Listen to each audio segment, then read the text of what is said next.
You know, my concern is that these people who have this ideal that they're looking for are really the same kind of people that have these same ideals across a bunch of spectrums when it comes to how other people should live their lives.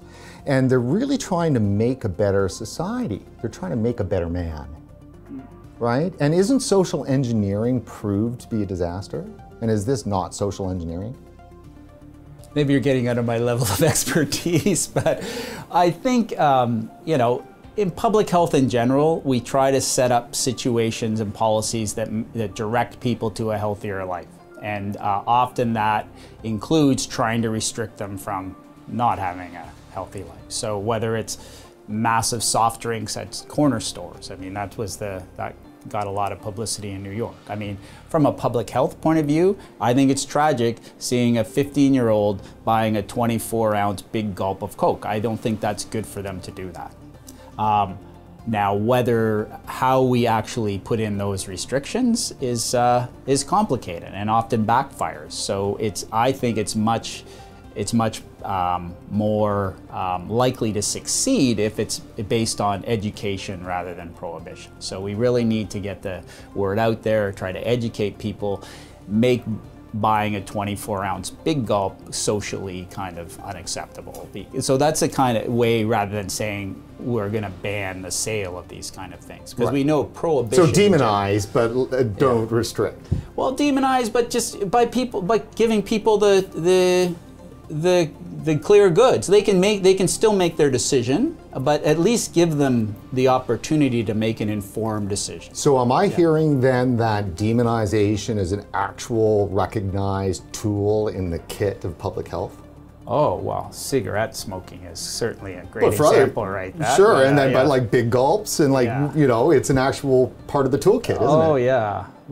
I mean, and I don't do this on purpose to my 5-year-old, but he must have got the message that I think smoking in public's problematic, or you know, eating at McDonald's is problematic from my public health point of view. And he'll make comments about people, and I'm always trying to put, well, like, they're not bad people, they're just doing things that probably aren't very healthy for them, because we tend to jump to this and like all substance use, all of a sudden you're a bad person, right? You're not just a smoker who's happens to be dependent on nicotine. Actually, you're quite a bad person. You've made bad decisions, and you need to get some sort of salvation.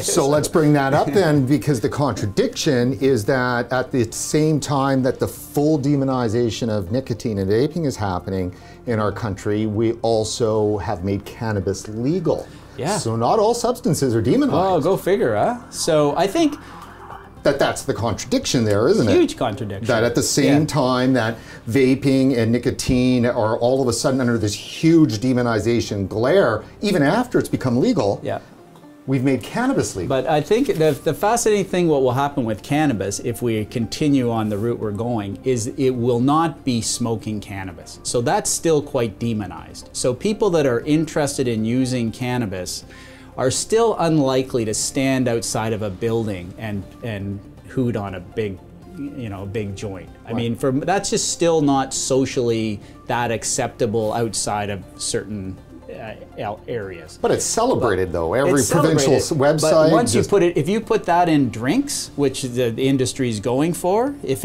you could walk into some very socially acceptable situation like a bar and order a glass of wine or a glass of beer or a glass of cannabis drink, I think then it would just really open it up, because it's not so much the cannabis that's been demonized now, it's much more the delivery of cannabis. And people, and even with vaping, it's hilarious. Even so they showed this guy with his Juul, but every other shot of vaping was these guys smoking their heads off, right? This image of what vaping is this massive clouds of smoke that envelop your head and things. And that's, again, kind of giving an image of vaping that isn't very attractive, or people don't feel, somebody who smokes cigarettes for 20 years doesn't really feel any attraction to that. I'm not looking for a big bottle of juice and I'm gonna blow fancy smoke. People are much more attracted to something more subtle, and you know, I could just use something like that. So what I hear a lot in this conversation, and obviously over the years that we've been covering this file, is that there is an aesthetic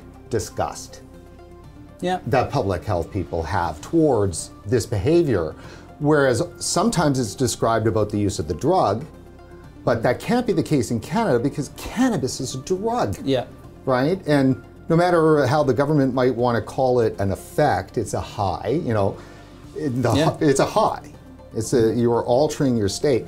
So how come that substance is A-OK and is being normalized?